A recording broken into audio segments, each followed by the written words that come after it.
Ito na nga ipapakita ko sa inyo ang aming paglipat at rason ng aming paglipat. Kung bakit nga ba kami lumipat, ha?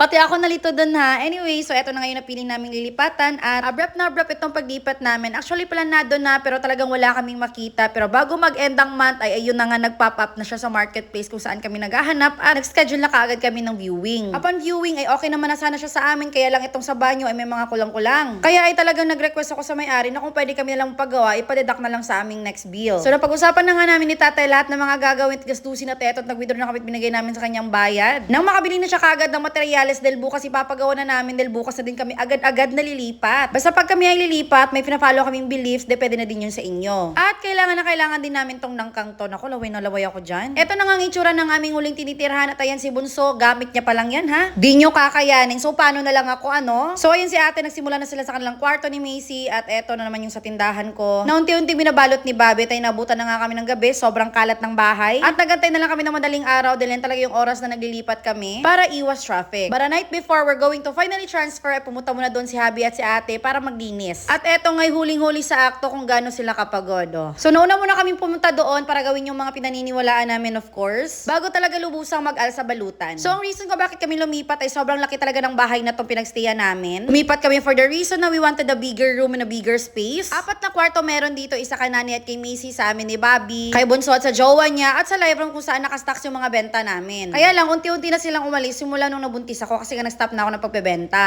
Una ang jowa ni Bunso dahil nabalik-aral siya dahil gusto niyang mag-abroad. Sunod naman si Bunso ay dahil nagtatrabaho na siya at hindi na sila umuwi dito sa bahay. So technically bakante na po yung 2 kwarto. Hindi na nga kami masyado nang babanding kaysa sala pa lang nung dati na magkasama pa kaming lahat, how much more ngayon. Tapos 3 na lang kaming nakastay dito at super duper malaki siya para sa amin. Kasi minsan 3 times a week lang natutulog yung nani sa amin. So kaya naghanap kami ng malipatan na kasya lang sa 3 to 4 packs. 2 kwarto is enough. At kasya yung sobrang dami kong gamit. Of course, kailangan din namin na may parking space kasi syempre, para kay gulat. Kasi kung hindi yan siya maalagaan ng maayos na ako, sa maintenance naman tayo sisingilin. So quick tour dito sa aming nalipatan. Yung unang kwarto na nakita nyo is ang ating storage area. So perfect dahil may lagayin pa rin tayo sa mga natira nating benta. Actually, gusto ko nga sanang gawin yung tindahan. Kaya lang sabi ko, pwede naman ako magtinda dito sa may veranda lang. At ayan yung 2 kwarto, hindi masyadong kalakihan pero kasya din naman kami. Dito sa kinatatayuan ko ang living room at dining room. Papunta naman ako dito sa labas. Sisilip lang tayo. Ayan. And then, ang aming kusina. Ayan. So, perfect din dahil may mga cabinet na siya. May paglalagyan kami ng mga gamit at eto na nga din-display na namin. For the meantime, dito muna kami ni Macy mag-aantay habang hindi ako makaka-help sa pag-aal sa balutan. Sa mga partial na gamit na kayang ipasok kay gulat at eto ako. Pinabaunan ni Bobby ng ganito in case of emergency daw kako. Mayat may umaga na nga at dumating na yung truck na narentahan namin. Grabe, sobrang gastos talaga maglipat ng bayat. Ito na nga yung pinagawa namin na tapos na yung shower. Meron na din tayong flush. Effective na siya. At meron na ding faucet dito. Inabot na nga kami ng gabi at hindi pa kami natapos pero inuna ko na itong mga pampaganda ko. In-order ko to after ko mag-buy dito dahil sure naman akong ito na yung address na ibibigay ko. Alam nyo bang mas mabilis dumating ang direct order kaysa idaan siya sa mga online shop? So actually itong mga product na to ay very familiar sa inyo dahil kilala naman to. This product is from You Glow Babe or You May Glow Before na pinalitan na ngayon ng You Glow Babe alone. At perfect combo talaga itong binili ko. Si Shepo Apo and Beauty White Capsule. Question, di ba Mi, buntis ka? Sure ka bang pwede yan sa'yo? Actually, I need to consult my OB first pero nag-order lang ako in advance kasi nag-new packaging na sila ng sabon. Ito kasi ininom ni Bunso dati na nagpa-convince talaga sa akin. Nakaka-glow kasi siya talaga ng skin at masarap yung Shepo Apo juice. Morning guys, update dito sa nalipatan namin. Medyo nakapag-arrange na kami. Thank you sa mama ko dahil talagang tinulungan ako. So 2 na lang yung kwarto natin dito. Napaayos na din natin yung banyo pero makalat pa. Kwarto namin basta yan na yan. Kagabi tingnan nyo.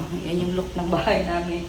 Nag-unboxing pa ako kasi dumating na yung bags na in-order ko na ibebenta natin. Ganito siya kakalat guys. Yan. Tapos dito, ayan, every Thursday pala yung basura dito guys. Since late na yung kwarto natin, so meron tayong isang area dito. Storage area natin or stock room dito yung mga products natin. Pero hindi ko muna mabuksan kasi super duper kalat. Ayan, hindi ko na na-videoan kahapon kasi super duper busy at talaga sumakit din yung chan ko. Kahit ako yung walang masyadong ginawa. Ang ginawa ko na lang naman is nanood and basta grabe yung ako pa yung pagod guys. Ngayon pagising ko parang ako pa yung nilagnat. O diba? Yung hiya naman tayo dyan. So basta tatapusin lang namin to at hindi ko na patatagalin to. Basta nag-inform lang ako kasi malalaman nyo din naman yan dahil mag-iiba yung look ng paligid natin at saka nakapag-live na rin ako kagabi sa unboxing nito. So yun, nakakain muna ako guys and thank you.